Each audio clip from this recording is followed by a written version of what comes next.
everybody. Good afternoon. Happy Monday. Happy St. Patrick's Day. I see a lot of us are very festive in our green. Peter Ducey, I like it. First today, I want to address the devastating tornadoes and storms that have impacted many states throughout the South and the Midwest. As of this morning, more than 40 innocent lives have been lost, and many communities have been totally destroyed. The president has been actively monitoring the situation, and the Trump administration is engaged with governors and local officials to restore affected communities and livelihoods. Everyone impacted is in our prayers, and President Trump is fully prepared to assist state and local officials as they recover from the horrific damage. The president has had a very busy weekend, making our country and the world a much safer place. President Trump ordered decisive military action against the Houthi terrorists in Yemen. These Houthi terrorists have engaged in piracy, violence, and terrorism against American ships for years under the Biden administration, costing billions of dollars and putting innocent lives at risk. Joe Biden's pathetic weakness invited these unacceptable attacks. But there's a new sheriff in town, and his name is Donald Trump. And the world is officially on notice. America has a commander-in-chief whose peace-through-strength approach is unwavering and should not be tested. As the president said, no terrorist force will stop American commercial and naval vessels from freely sailing throughout the world. Houthi terrorists and their Iranian backers should not cross President Trump again, and the president has made that clear today. On another important matter, President Trump signed a proclamation invoking the Alien Enemies Act regarding the invasion of the United States by the foreign terrorist organization Tren de Aragua. At the president's direction, the Department of Homeland Security carried out a counter-terrorism operation deporting nearly 200 violent Tren de Aragua terrorists, which will save countless American lives. Thanks to the great work of the Department of State, these heinous monsters were extracted and removed to El Salvador, where they will no longer be able to pose any threats to the American public. Tren de Aragua is one of the most ruthless terrorist gangs in the world, and they are responsible for some of the most heinous crimes that have occurred in our nation's history in recent years, including the savage murders of beautiful Laken Riley and Jocelyn Nungray. President Trump promised Laken and Jocelyn's families during his campaign that he would demand justice for their beautiful girls, and that's exactly what he did. As the president acknowledged during his inaugural address on January 20th, he pledged to invoke this act, and he has no higher responsibility than to defend our country from threats and invasions. President Trump will continue his historic efforts to seal the border and prevent these illegal invaders from coming here in the first place. As the New York Times is acknowledged over the weekend, President Trump's policies are working. Here's how the Times summed it up. Illegal crossings at the U.S.-Mexico border are down to their lowest level in decades. Once crowded migrant shelters are empty.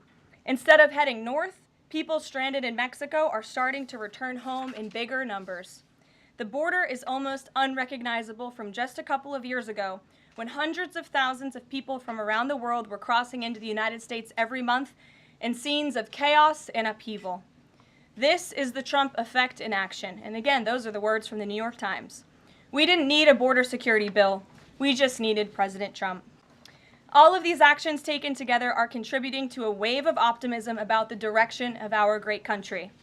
According to brand new polling from NBC News, more registered voters say the United States is heading in the right direction than at any point since early 2004. Americans support President Trump's common sense approach that's getting our country back on track in record time. Meanwhile, the president's critics can't say the same. That same new NBC poll also found that the Democrat Party has reached an all-time low in popularity.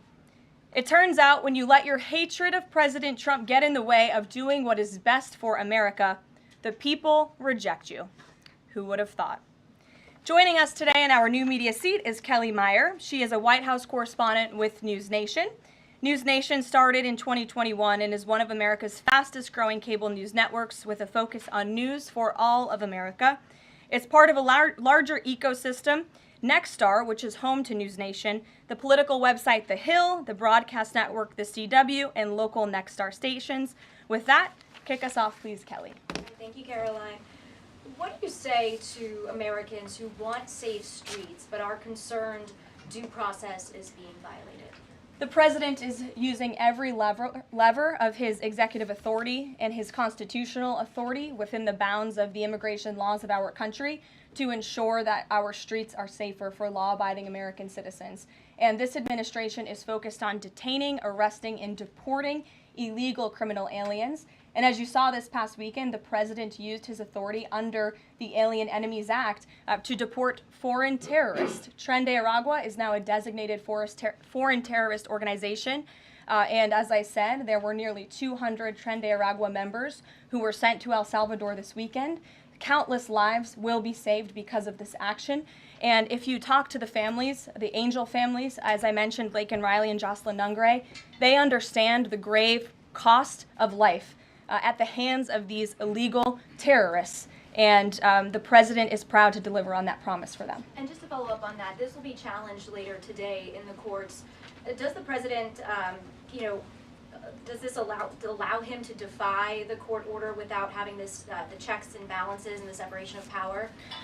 No. In fact, this administration acted within the confines of the law, again, within the president's constitutional authority and under the authority granted to him under the Alien Enemies Act. We are quite confident in that, and we are wholly confident that we are going to win this case in court. Peter. Thank you, Karoline. If you guys can't send 200 Tren de Aragua terrorists at a time to El Salvador, where are you going to send them instead? It's a very good question. You'd have to ask the courts and the people on the left who are trying to fight this administration for doing the business that this president sought out to do, which is to deport these foreign terrorists. And we're very grateful to President Bukele and to El Salvador for accepting these heinous monsters where they will face justice. And if these guys are terrorists at war with the United States, is President Trump considering anything more lethal to address them than just sticking them on a plane somewhere else? Well, it sounded like you had a little bit of curiosity in the premise of your question, so I want to address it. These are designated foreign terrorists. The president signed a proclamation on February 20th, 2025, designating TDA as a foreign terrorist organization that was in consultation with the Attorney General and the Secretary of Treasury. That was pursuant to 8 U.S. Code 1189. The president has the right to do that. And I think nobody would argue that Tren de Aragua should be designated a foreign terrorist organization. If you want to have that argument, I'm happy to do it. These are heinous monsters, rapists, murderers, kidnappers, sexual assaulters, predators who have no right to be in this country, and they must be held accountable. And something different. There is now a member of the European Parliament from France who does not think the U.S. represents the values of the Statue of Liberty anymore. They want the Statue of Liberty back. So is President Trump going to send the Statue of Liberty back to France? Absolutely not. And my advice to that unnamed low-level French politician would be to remind them that it's only because of the United States of America that the French are not speaking German right now. So they should be very grateful to our great country. Kelly. Is the administration prepared to give the court what it wants in terms of the time of the flights that departed, that went to El Salvador, and some of those details that the judge is asking for in trying to determine the timing? Clearly, the 5 named individuals were not deported. That's right. In compliance. But looking more broadly, wanting to know about the timing of flights and so forth, because the verbal order did say turn around the flights if there's an issue. So is the administration prepared to provide that information? I'm prepared to provide it right now. All of the planes that were subject to the written order, the judge's written order, took off before the order was entered in the courtroom on Saturday. And the administration will, of course, be happily answering all of those questions that the judge poses in court later today. And for people who have due process questions about making certain that there wasn't anyone who was swept up who did not meet the criteria that you laid out, is there a way for the administration to provide more detail about how that was determined, who the individuals were that met this deportation order. Yes, I can assure the American people that Customs and Border Patrol and ICE and the Department of Homeland Security are sure about the identities of the individuals who were on these planes and the threat that they pose to our homeland. They take this incredibly seriously. They are putting their lives on the line to deport these designated terrorists from our country, and they should be trusted to do that. And that's exactly what the American people elected this president to do. Thanks, Caroline. Just to follow up on that then, so you're saying definitively that the administration can prove everyone that was put on those flights in El Salvador was either a member of Tren de Agua, MS-13, or some other entity? We've already provided the breakdown in the effort of transparency about the 261 illegal aliens who were deported. 137 of those were deported under the Alien Enemies Act. 101 of those were Venezuelans removed via Title VIII, which, as you know, are just regular immigration proceedings. And 23 of them were MS-13 Salvadorian gang members. There were also 2 MS-13 ringleaders as part of that group of 23 who President Bukele particularly expressed his gratitude for their return so he can demand justice in his home country. Jennifer. What criteria, though, other than, say, tattoos or maybe being in the wrong place at the wrong time, are they using to determine that someone is actually a member of one of these organizations? Intelligence and the men and women on the ground in the interior of our country who are finally being allowed to do their jobs. Their hands were tied under the previous administration, and as I said, they take their jobs very seriously. They should be trusted and respected by the American public with this operation. And of course, as I said to Kelly, the administration will provide all details to the questions that the court poses. Jennifer. One more follow-up on that. Can you say how much the U.S. is paying El Salvador to imprison these Venezuelans? And then a different question on Russia. I was wondering if you could give us an update on the ceasefire negotiations, and is there anything you can share on the list that Putin passed along to President Trump for the things he's requesting? Sure. To your first question, it was approximately $6 million to El Salvador for the detention of these foreign terrorists. And I would point out that is pennies on the dollar in comparison to the cost of life and the cost it would impose on the American taxpayer to house these terrorists in maximum security prisons here in the United States of America. And I would echo the message of our Secretary of State, Marco Rubio, who expressed his gratitude to President Bukele and El Salvador's government for their cooperation in this deal. As for Russia, as you know, the president announced last night on Air Force One on his return from his very busy weekend in Florida that he will be speaking to President Putin tomorrow. I won't get ahead of those negotiations, but I can say we are on the 10th yard line of peace, and we've never been closer to a peace deal than we are in this moment. And the president, as you know, is determined to get one done. Sure, Caitlin. I have 2 questions for you. One on the flights, but first on the president's post overnight, saying that the pardons that were issued by President Biden preemptively to members of the January 6th committee, that they're now null and void. Have attorneys here at the White House told President Trump that he has the legal authority to undo a pardon simply because it was signed by auto pen, as he said?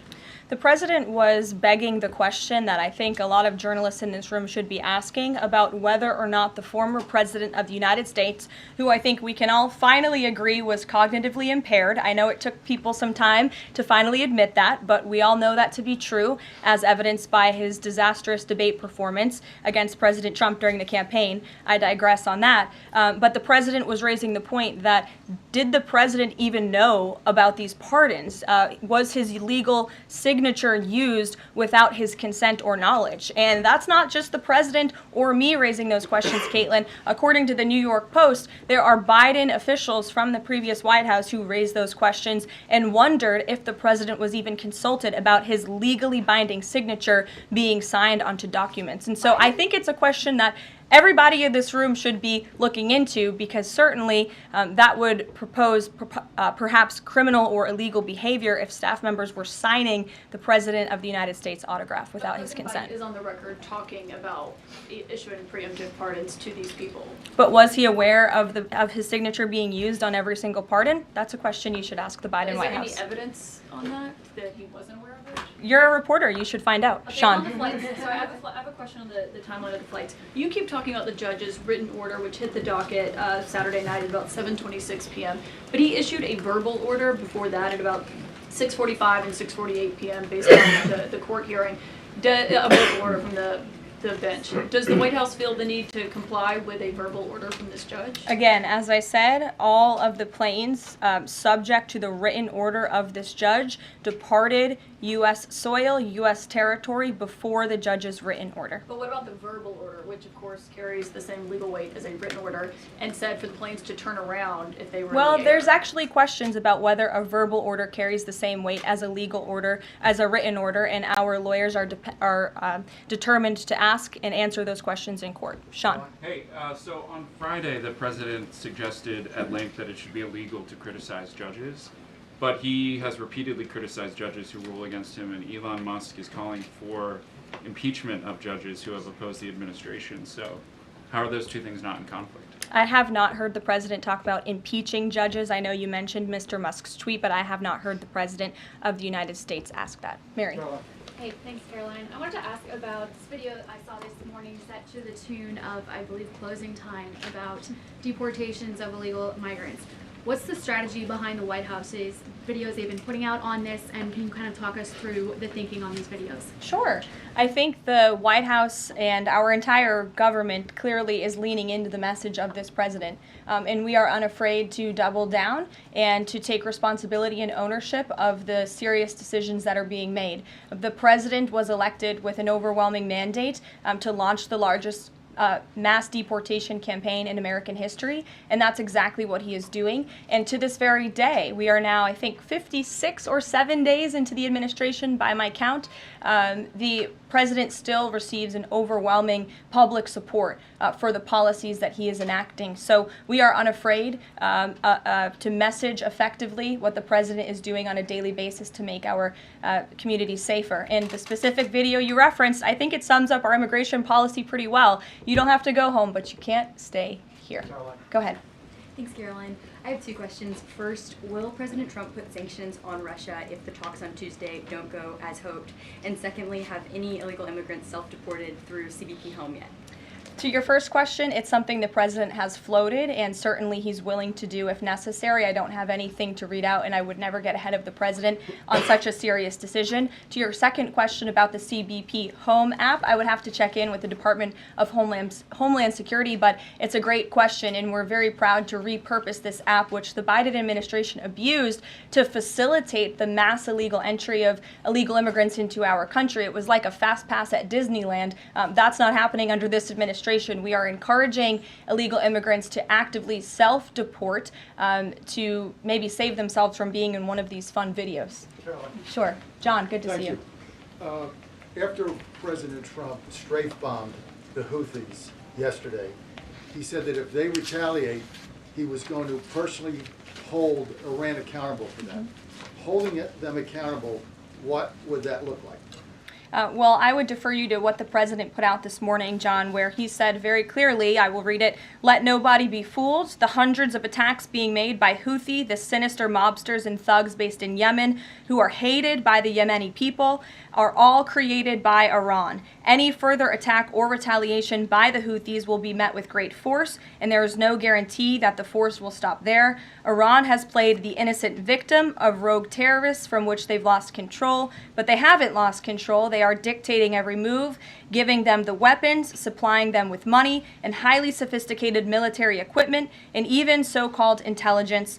Every shot fired by the Houthis will be looked upon from this point forward as being a shot fired from the weapons and leadership of Iran. And Iran will be held responsible and suffer the consequences, and those consequences will be dire." That is a statement from the President of the United States just moments ago. I have nothing additional to share, but our message to Iran is you better take this president seriously, and I think the Houthis learned that the hard way this past weekend. As I said in my opening remarks, there's a new sheriff in town, and this president is not just going to sit on his hands and allow terrorists to launch attacks on commercial vessels and U.S. naval ships. Those actions will not be tolerated.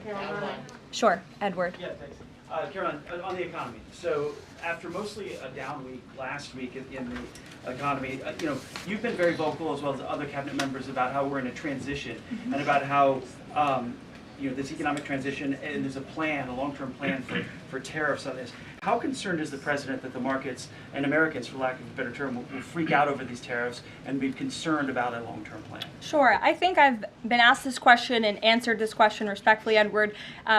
We are in a period of transition. The president has made that clear. He also has made his belief in tariffs and what they will do for our great country clear, restoring wealth back to our country. And if you look at the president's first-term economic formula, massive deregulation, tax cuts, lowering the cost of living with an energy boom, which the American people can expect soon.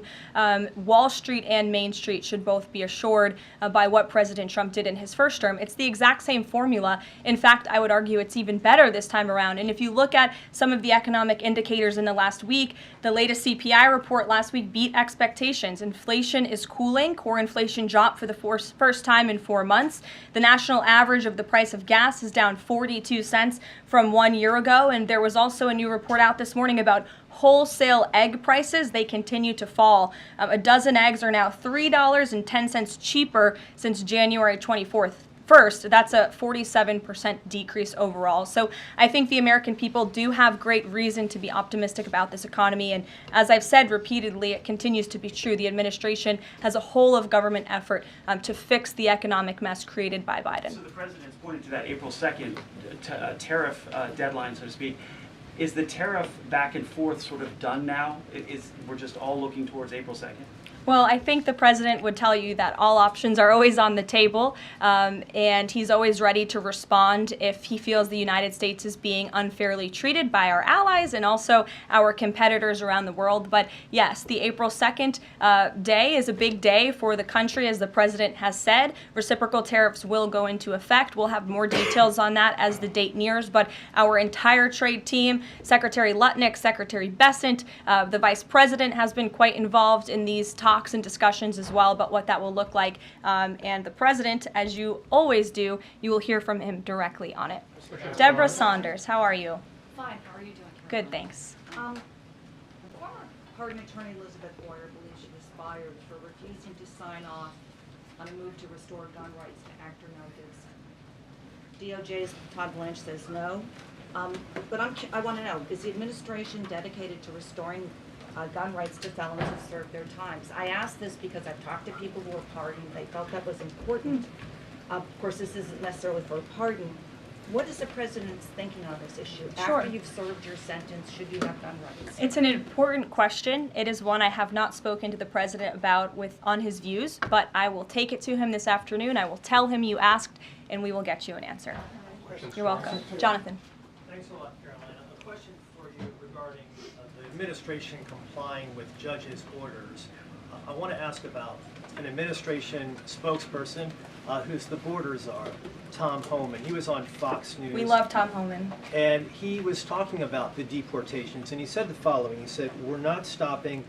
I don't care what the judges think," which seems to me, just reading that, that you don't care what orders come from the federal bench. Is that the case? Can you clarify that, please? Well, I think since you just quoted Tom, I'll quote Tom. He said, "I don't care what the judges think, but I can assure you that the administration is complying with the court order." And as I've said repeatedly from this podium, all of the flights that were subject to the judge's written order departed before the written order, and we are prepared to make that case in court later this afternoon. Reagan. And then if I could, on Russia, the president, as you pointed out, Caroline, made some remarks on Air Force One coming back from Florida, and he seemed to indicate that the conversation tomorrow concerns essentially dividing up assets, dividing up territory associated with the war in Ukraine. Has President Zelensky given President Trump that authority? Is that what is going to take place tomorrow? Well, as you know, the president and his entire national security team have been engaged directly with President Zelensky and the Ukrainian team, and that has been part of the discussion between the president's team and the Ukrainians. As for where those lines will be drawn or any specifics, I am not going to get into that from this podium. It would be unwise for me to get ahead of the president's call with President Putin tomorrow. But again, I can assure you, in the effort of transparency, as this president always does, you will hear from him or one of us directly after that phone call tomorrow. Reagan. Thank you, Caroline. There's a lot of focus on the judicial branch right now. The president has about 40 judicial appointments that he could make at this moment. Do you have an update on what the timeline would look like for those judicial appointments? And does the president have a list of potential nominees that he's vetting? I do not have an update on a timeline, nor do I have a list, but I can certainly have our team gather that for you and provide it. You're welcome. Sure. Go ahead. Sure. Thank you, Caroline. So the president is visiting the Kennedy Center this afternoon to attend a board meeting.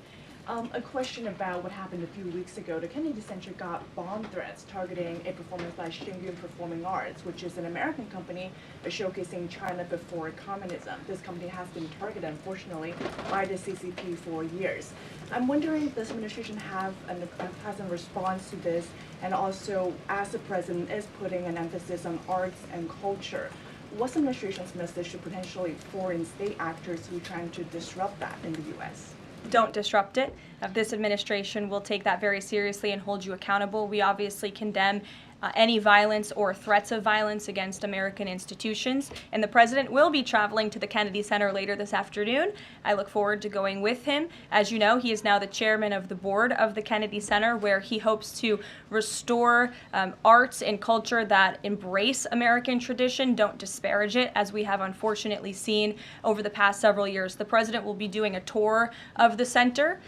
In his business developer mind, I'm sure he will make some recommendations on how the center itself can be improved, but also we'll be discussing perhaps some future plays and musicals and theatrical programs that the center will be hosting under his new leadership and the board's new leadership. Daniel.